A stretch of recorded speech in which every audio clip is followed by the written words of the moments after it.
नमस्कार दोस्तों। आज का डिक्टेशन 80 शब्द प्रति मिनट स्टार्ट होगा 5 सेकंड बाद।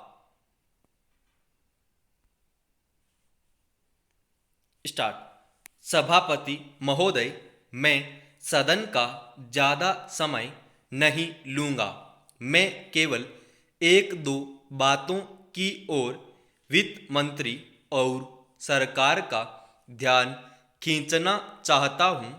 आज बिजली के मामले में राजस्थान की हालत बहुत नाजुक है। खास तौर से पिछले 5-7 दिनों से गांव में परेशानी बहुत बढ़ गई है। मैंने देखा है कि कई जिलों में पिछले कई दिनों से बिजली नहीं है। नतीजा यह हुआ है कि जो फसल बोई गई है उसको पानी नहीं मिल पाया है। वहाँ पहले से ही अकाल की स्थिति है। बिजली ठीक तरह से न मिलने के कारण किसानों की फसल बर्बाद हो रही है। इसलिए बिजली को और अधिक फैलाने की बात को छोड़कर सरकार उसकी पूर्ति को नियमित करे। उधर से जो माननीय सदस्य बोलते हैं वे बातें करीब करीब वही करते हैं जो हम कर रहे हैं। दोनों में कोई फर्क नहीं है। वे भी कहते हैं कि महंगाई है, बेकारी है और हालत खराब है।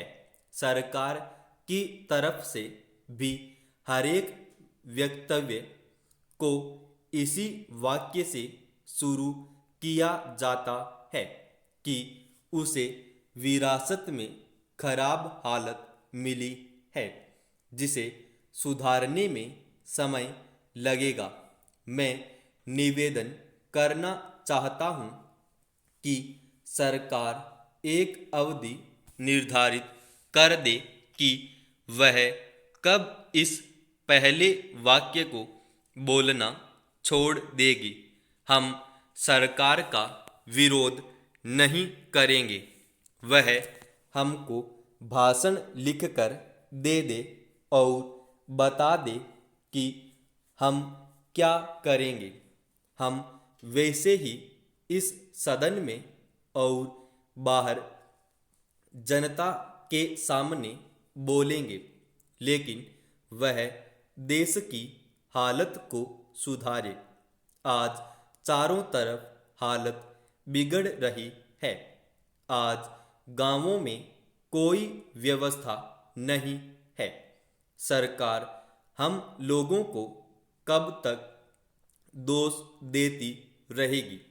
अगर हालत न सुधरी तो ये लोग भी डूबेंगे, हम लोग भी डूबेंगे और लोकतंत्र भी डूबेगा।